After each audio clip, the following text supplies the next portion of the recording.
And welcome back to Nancy's Neighborhood. And the way we usually do this show is I do my announcement the first, and then I have some guests on.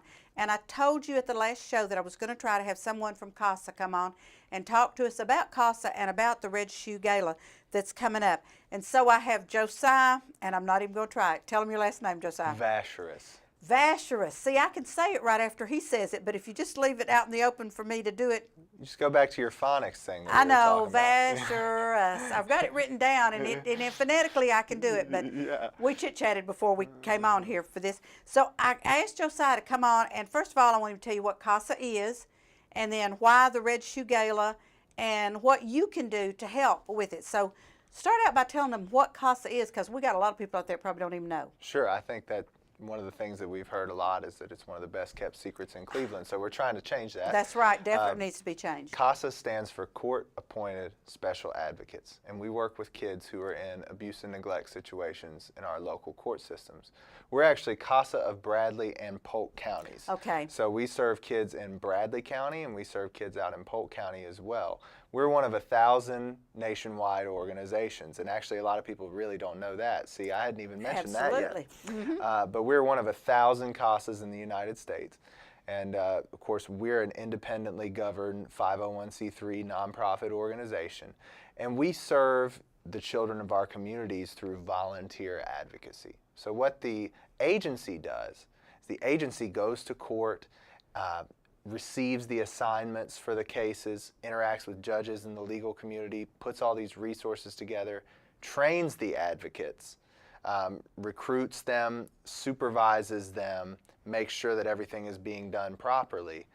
But our main goal, like I said, is to supervise those advocates so that they can go out and do the work that really needs to be done for our children. And our children, we have over 1,300 children in Bradley and Polk counties who have experienced abuse or neglect and been involved in the court system primarily because of that abuse or neglect. Okay, now explain to them why they need an advocate for them in the court. Sure. Well, it's really amazing to sit in some of these rooms and see how many people are coming around these children. But where we fit in, I just like to say we're a piece of the puzzle. Where we fit into that puzzle is as that unbiased advocate, as we basically serve in the same role as what's called a guardian ad litem, which is just a guardian for the child, attorney for the child. But our advocates don't have to be lawyers. It's actually specifically denoted in Tennessee law that our advocates are the only people who can serve in this role without being licensed attorneys. Now that's interesting. Yeah. Okay. So what they do then is they go in and they serve in a very predetermined role, and they go in and they say exactly what the child's best interests are without regard to adult party A, adult party B, agenda C. These children oftentimes are being pulled in so many different directions that they really need to come in. They need someone to come in and just listen to them and to take an unbiased, again, viewpoint of the situation that they're surrounded with. Come back and talk to all the people who are involved, who are at those tables, the teachers, the social workers, the state workers who are helping them, again, social service agencies that are coming alongside these children. What we're trying to do when we are appointed by a judge, and that's part of the acronym, Court Appointed Special Advocates, is we're trying to come back and give that judge a fuller picture of what's going on with that child. Before he or she makes a decision, we want them to know the most they possibly can about what that child is going through, what their best interests are, and we can also help refer services for the family. So our advocates, they get to be one-on-one with those kids. And the reason why we need more and more advocates is because last year we served 171 new children. Oh my goodness. Besides the 101 that continue to be monitored and the 252 that were deemed safe so that we closed the case, the 171 new children were just assigned last year. And as we continue to grow and we hope to continue to serve more and more children, we need more and more advocates so that we can continue to advocate for these kids on an individual basis. We have a great case manager who oversees all of our operations. With one person does that. One person with help from myself and the rest of our team. But Ralph Santiago does a great job. He's our case manager. And he works directly with the advocates and is a resource for them if they have questions.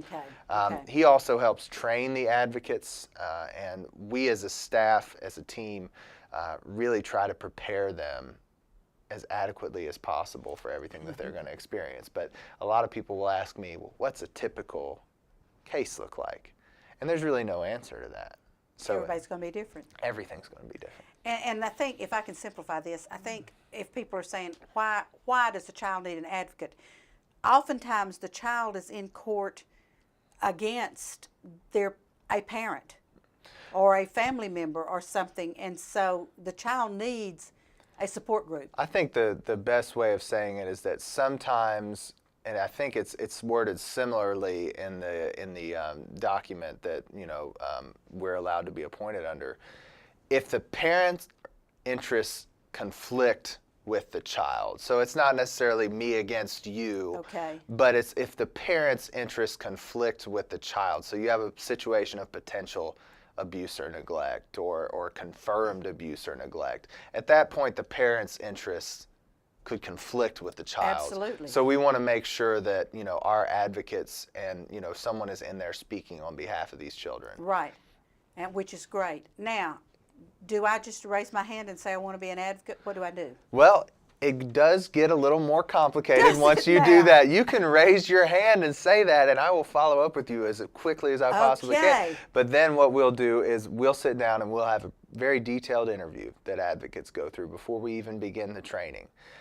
The interview is meant to make sure that we're not putting advocates in a position not to be successful, and we're not putting them in a position for our children not to be successful. Right. And again, it's an upfront conversation. This is going to be pretty detailed. We need to be very thorough here. After that interview, they would begin the 5-week training course, which is 5 weeks in person, and there are 2.5-hour classes each week. We do get dinner provided for those. Good. And That's good. You Shane's do Rib get to Shack eat. was nice enough to Oh, do that for us. Shane's. Yeah, Great. comped our whole training session, Wow, so that that's was very, great. very nice of them. Anyway, we were able to do that, and they go through that 2.5-hour in-person training course. They complete a 10-chapter curriculum. They read all that at home. And then when they're done with that, we have their background checks, very thorough background checks. And we haven't had many issues with those. I think usually once you've made it through the 5-week training course, there's not a ton of issues that arise. But we are very careful to make sure that our kids are safe. And that's our number one priority.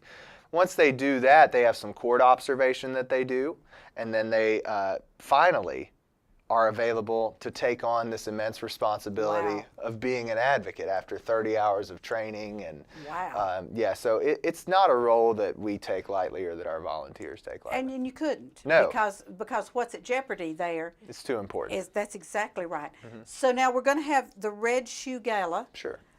To raise money, because this advocacy is not free. No, it's not. So we have to have. But it's very funding. cost effective, actually, comparatively, and foster care is extremely comprehensive. But 1 year of CASA advocacy costs less than 1 month of foster care. Oh, wow. So that's a nice statistic to point out. Our foster parents are some of our greatest resources, by the way. This is not to disparage foster care in any way. Foster families are incredible, but I think the point is that this is even kind of a preventative measure and a measure to help those children as they walk through that journey in foster care. But the Red Shoe Gala is something that we're really excited about. It's coming up on February 4th. It's going to be at 6 p.m. at the Museum Center. We're going to have some incredible entertainment. The Catch is coming back to do the catering. And they are super. They are incredible. I think my wife and I were talking. That's got to be our favorite restaurant any state. It's a wonderful place to eat. Oh, it really is. And they're coming back doing the catering. Our entertainment is going to be from a guy named Polo Cummings. And I think he's actually performed with Michael Bublé. He's a pianist. He's a very talented vocalist. So, and then we're going to have a DJ. We'll have the silent and live auctions, and I know you know all about good old auctions. Auctions, yes, yes. absolutely. Yes, they're wonderful. They are fantastic. And we're hoping that we'll have something from you in that Yes, auction. I've already said I've been contacted. I told you I've been contacted. Kelly Crane contacted me, and I will be doing something for the auction. course I have you for the will. past 2 or 3 years. Yeah.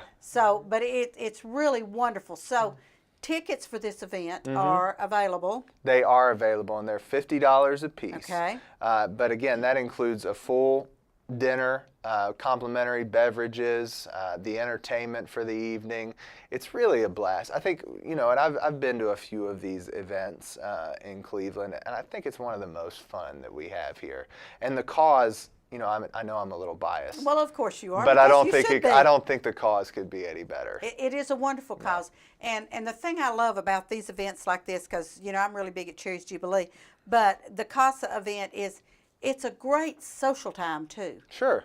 And Just like people, Cherries, it's kind of a Right. destination. It is. Yeah. And it's a destination event, and that is so wonderful. And this is what, your 4th year?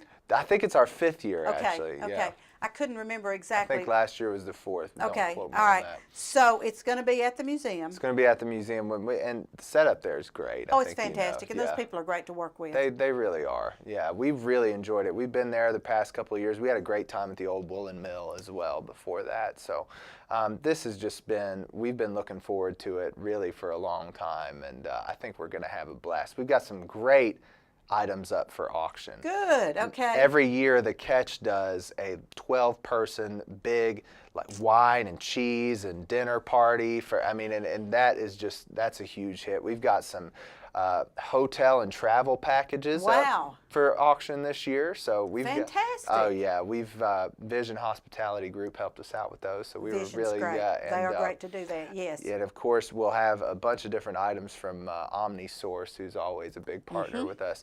There's just so many people, I think, and I think you would totally agree with this. One person putting together an event like this, it's probably going to flop. That's right. You got to have a committee of do. people that are committed and really want to see, and they're working towards the outcome. We're not just working. It's going to be a fantastic night. Right. But the result is even going to be better. And the result is the dollar sign that you're able to put into the advocacy, the training, and what needs to be done. I don't call mine a committee, I call them a team. Yes. Because we work together, and some of the girls on my Cherries team have been with me since 1999. And so you learn how to work, and you kind of learn how to anticipate, and you don't even have to. Kind of running like a well-oiled that's machine right. at this Absolutely. point. Yeah. Now, if I want to buy a ticket, where do I get a ticket? You can go to www.casabp.org/redshoe, or you can stop by our offices. We're 170 North Ocoee. We're right next door to Cobblestone. So you can stop by our offices, or you can give us a call, 423-472-5800. And I know my man Bryce over there is going to have that up there. He will. Some point. He'll have it. He will have the graphics up there. Bryce is a good one. He does all the graphics. I know. Yeah. And he takes care of all that. And so, Josiah, thank you so much for being on. And what I love about people like Josiah, I just called him and said, "Hey, I need somebody," and he said, "Well, I guess it's me." And I said, "Oh, fantastic." Yeah. And so, people that are willing to come on the show, and I will continue to announce this. Is there a limited number of tickets, or how does that work? We only have 5 tables left out of 25. Okay. So now we might need to say this. If you want your tickets and we want you to be there, better hurry. Call now. Yeah, call now. Call now. As soon as you see this, call. 423-472-5800. Or they're available online 24/7. Okay, and so you need to get this done, folks. $50 a ticket, and a very fun event for a most worthy cause. So, Josiah, thank you so much, Nancy. Thank you. I really appreciate it. Nothing like calling somebody on short notice and saying, "Get in here," because your date's February the 4th. So there we go. Thank you so much. Thank you, folks, Nancy. we'll be right back with our next guest after these commercials, so be sure you watch our commercials. And again, I say, support our sponsors because they pay our bills. Don't go away. We'll be right back.